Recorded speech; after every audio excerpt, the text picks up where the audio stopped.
ঈদ উপলক্ষে চলেছিলাম ঈদ সংস্কৃতি উৎসব পেতে। তো হ্যাঁ, আজকে আবারও চলেছি নতুন একটা ভ্লগ নিয়ে। তো আজকে এসে গেছিলাম একটা ঈদের মেলাতে। তো আগের দিন ঈদ থাকার কারণেতে আমি ভিডিওটা ছাড়তে পারিনি, আজকে ভিডিওটা দেবো। তো দেখো কত কি আছে। তো এই সাইড থেকে এসে চলে এসেছিলাম, এখানে একটু ফাংশানও ছিল, ফাংশানটা দেখার জন্য।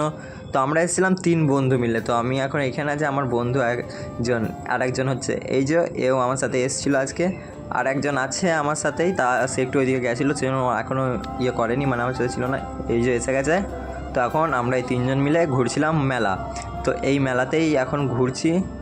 তো দেখো চারি সাইডের দৃশ্যটা কত সুন্দর। আর এই দিক থেকে টয় ট্রেন, আর ওপরে নাগরদোলনাটা অনেক বড়ই। আর সামনে দেখো টয় ট্রেন। তো টয় ট্রেন প্রথমবার দেখছি আমি। তো এখন ওই মেলাতেই 2 বন্ধু মিলে ঘুরছি। ও ওইদিকে বাড়ি চলে গেল। তো দেখো কত কি আছে এইখানেতে। তো চারি সাইডটা মানে একটু খুবই সুন্দর। তো ভিডিওটা আজকের জন্য এতটাই, দেখা হচ্ছে পরবর্তী ব্লগ যেতে। বাই।